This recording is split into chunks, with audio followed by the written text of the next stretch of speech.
What a world. So ESPN released their top 100 NBA players in their rankings of order entering the 2021 season. I know this came out around a week ago. Never really got an eye, never really had to check it out too much, so I'm going to be doing it here tonight. Kind of remember a couple of names with a couple numbers, but still kind of cloudy with comes to my memory. So we'll kind of kick it in here. A little freestyle looking into ESPN's top 100. And usually most of the time they know they'll make inaccurate standings. They'll make some big statements if it comes to narratives, propaganda, let alone for retention, for a high audience rate. For example, Kobe Bryant, I believe it was around 2014. During that season, they had him around 82. And Stephen A. Smith and some of the NBA fans were owlish at that. Justifiably so in that 2014 season, Kobe Bryant was actually one of the worst players in the league, but that's another conversation for another day. As of right now, let's kind of check into the top 100 and going alongside with it. So at 100, you do have Joe Harris. Not much I can say. I'm not going to go too deep when it comes to around 25 to 100. Those are kind of vague and it doesn't really, I can kind of care less with a couple of them, but something that kind of pops and bats my eye, I will definitely get my case upon. So let's kind of look into here. So so far, the first thing that kind of popped me up that kind of shocks me is LaMarcus Aldridge at a number 95, right below Patrick Beverly, Jeremy Grant, Josh Richardson. That's crazy. LaMarcus Aldridge should be around a top 50 player in the NBA today. He is becoming somewhat irrelevant being on the San Antonio Spurs who aren't making the playoffs anymore, but kind of batted my eye on there.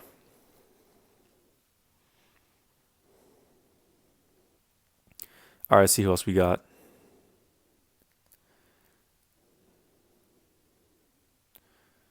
And again, not a lot I'm going to say when it comes to here. Okay, so at 81, John Wall. That is disrespectful, even though John Wall's missed a year and a half. I get what ESPN is doing since he hasn't played in a while, and 2K pretty much puts John Wall at 83 overall. But you still got to respect John Wall. You still got to put him top 50, if anything. So that's pretty outlandish right there. I mean, to say that Josh Richardson is higher ranked than John Wall, come on, man. DeMar DeRozan at 82. Now that's a shocker as well. Wow. DeMar DeRozan should be a top 50 player in the NBA. He could still range around top 30 to top 40, but to put him at 82 and to put LaMarcus Aldridge at 95, pretty outlandish. Even though Spurs didn't make the playoffs, so I guess where they're coming from. All right, let's keep going around here. And to say KCP is higher ranked than DeMar DeRozan and John Wall, that's hilarious. Now, KCP did have a great finals and regular season later off with the LA Lakers. And he's an NBA champion, but besides from that, nah. See who they got here. Wow. So you got Bojan Bojanovic from the Utah Jazz, higher ranked than Montrezl Harrell, the sixth man of the year. That's something as well. PJ Tucker. And again, like I'm going to state before, 30 to 100, it's all over the place. They're really not going to based off of who's the better player, but pretty much how their season was in 2020 entering to now. So it's all over the place when it comes to it.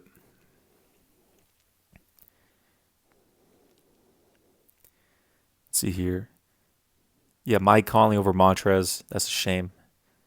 And Mike Conley over John Wall or DeMar DeRozan. That's outlandish. D'Lo at 69. No. Kevin Love at 64. I mean, I don't know how you have Kevin Love over DeMar DeRozan or Kevin Love over Blake Griffin, or how do you have Kevin Love over... Kevin Love has been irrelevant since he's been on the Cavs. No. See, Bubble TJ Warren at 63. He'll be moving up on the list for next season as he continues to progress. See who else. Okay, so now we're nearing kind of the 50 section, so I'm going to be a little more into this. So they put Lonzo Ball at 54. I'm pretty shocked they put Lonzo that in such of a good standing with the New Orleans Pelicans. Christian Wood for the Pistons, since he's going over to the Houston Rockets. Christian Wood may be a top 2, top 3 player for most improved for this season.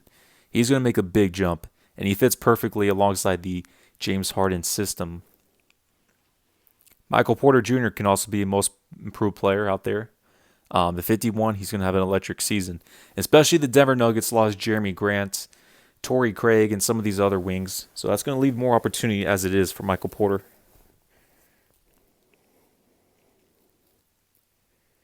All right, so we're going here in the 40s. Let's look into here. Hold up. Wow. They got Shai Gilgeous-Alexander at 38.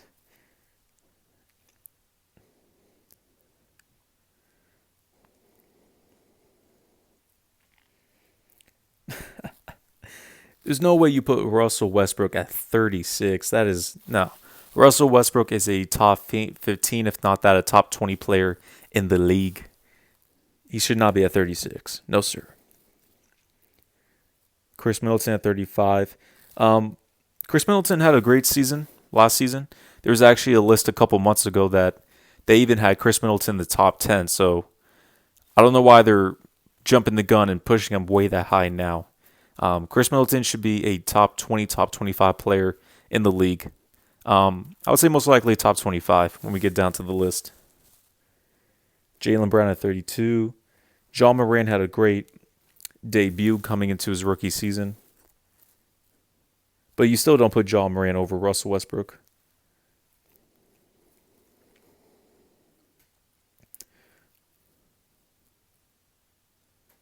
Wow. Kyrie at 25. The Brooklyn Nets, they didn't have a good season. I think they were around 37 and 39 or 35 and 37, one of those records. A 7 seed, Kyrie had a lot of chaos. Was not a good number 1 option and was hurt and didn't play in the playoffs. So, yeah, I get where they're coming from on that point. And this list so far is pretty much all over the place. There's really no true consistency so far. Let's see here. Before we get into the top 10. So I would actually have to say ever since Jimmy Butler led the Miami Heat to the NBA Finals, you would have to put Jimmy Butler top 10 based on that performance in the postseason and what he's done his first season with Miami being the leader. I would have to put Jimmy Butler in the top 10, at least for this season entering. Chris Paul had a great showing whenever he was on the Thunder, coming into the Suns. Yeah, you would put Chris Paul over Ben Simmons, just in that case of last season. Zion at 19. Man, they love Zion Williamson. Wow. Okay. Let's jump into the top 10. And as I'm looking from 1 through 10 and kind of going forth, I can kind of give a better standing here. And I've stated this in my videos. The best player in the world is, and is now, and has been, LeBron James. LeBron James is the greatest in the league. Last season, in the 2020 season, during the middle to the beginning, or to the beginning to the middle to the end, people were contemplating saying it was Kawhi Leonard. If not Kawhi Leonard, it should have been Kevin Durant if he was healthy. If not Kawhi Leonard, Giannis Antetokounmpo. They would usually throw LeBron James as a number 3 through 5, which is disrespectful.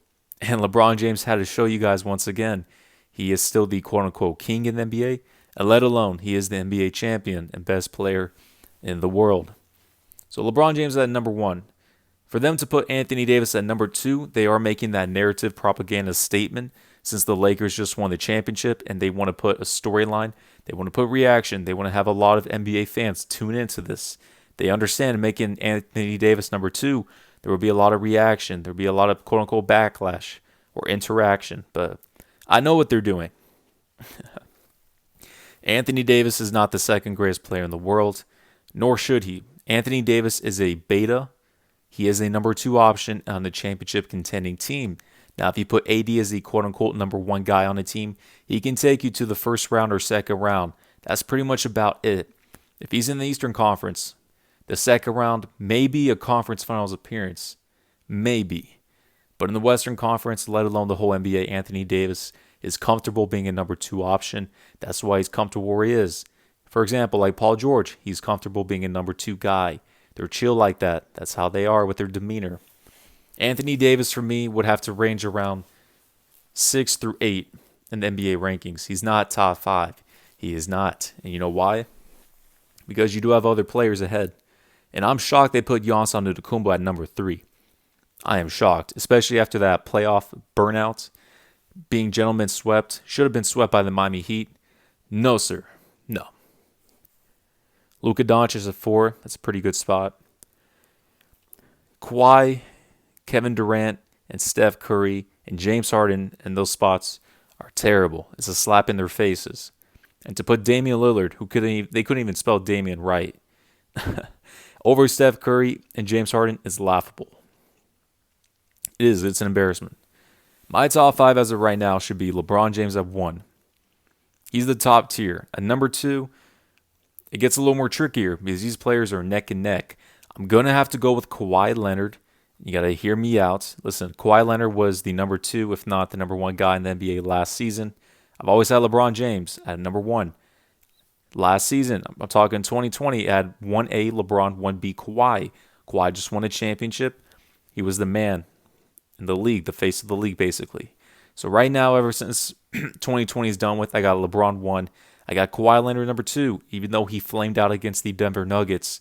Kevin Durant was still not playing last season. Steph Curry missed the playoffs and was hurt. James Harden lost in the second round.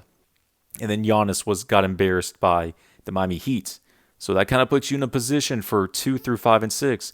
Kind of all over the place. So again, LeBron at 1. At 2, I'm still going to keep Kawhi Leonard. At number 3, when it comes down to the list, Giannis cannot be top 3 after that flameout. He's out of there. Luka Doncic is not there as of right now. He's out. At 3, I'm going to have to roll with Kevin Durant. And he's shown since he's now part of the Brooklyn Nets being a number 1 guy, he's ready for it. And I expect Kevin Durant, he has a very good case to make MVP this season. Not saying it's going to happen. I think it's either going to come down to Luka, KD, or LeBron James. But number 3, I'm going to put Kevin Durant on my list. And number 4, again, it's going to be a close one. It's up in the air when it comes to it. I'm going to have to probably roll with Steph Curry as of right now. Now, he's in a weird spot because Klay Thompson's been out for pretty much his second season straight. So the roster is not orchestrated correctly. Because you expected to have that roster to be planned out with Klay Thompson. And then all of a sudden, he goes down once again. So that puts Steph Curry in a weird position. But I'm still going to have to put Steph Curry as a number 4. I don't expect the Warriors to make the playoffs this season. But we'll see how Steph Curry, if he can be able to adapt. If not, Steph Curry's going to have to go down on my list. But as of right now, I'm going to keep Steph Curry as a number 4. At number 5, I am going to have... Who we got here? At number 5, I'm going to have to put Giannis Antetokounmpo. And usually Giannis was around number 3 to number 4 last season. Put him down to number 5 as of right now. At number 6, I'm going to have to go with... Who we got here? At number 6, I'm going to have to stick with... I'm looking at my list right now. Hold up. All right, so LeBron got number 1. At number 2, I got Kawhi Leonard at 3. Kevin Durant. Those 3 for sure are the top 3 in the league. Now, when it comes to Steph Curry, some people can have him as around as the bottom to the 8th. They can have a number 4, somewhere in that range. So, but since Steph Curry has gone to the finals 5 straight years, missed the playoffs last season due to injury and, Klay Thompson out, I'm still going to keep Steph Curry as number 4 right now due to that respect. And then at number 5, I am going to have Luka Doncic. And this is a shocker for most people out here. Luka has a great chance and should be the favorites by a long shot to win Most Valuable Player this season. And within that, he could average a triple-double, take the Dallas Mavericks to a top 4, top 5 seed in the Western Conference. And that kind of leads into number 6 on my list. I'm going to have to put James Harden. James Harden is very similar to a Luka Doncic. James Harden is a superstar that can give you 40 a night, but Luka does it more efficient. I think the Dallas Mavericks have a better chance than the Houston Rockets this season. And even though I have Houston, if everything goes right, they can be up to a 3rd seed, but there's too much chaos and anarchy. I don't know what's going to happen there. And then you can put Anthony Davis in that picture. Who else we got here? Let's look here.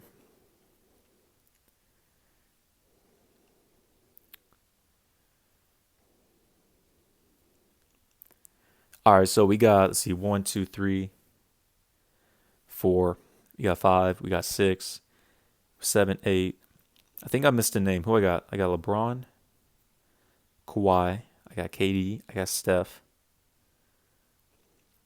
I got Giannis. I got Luka. Okay, so Giannis is at 5. Luka's at 6.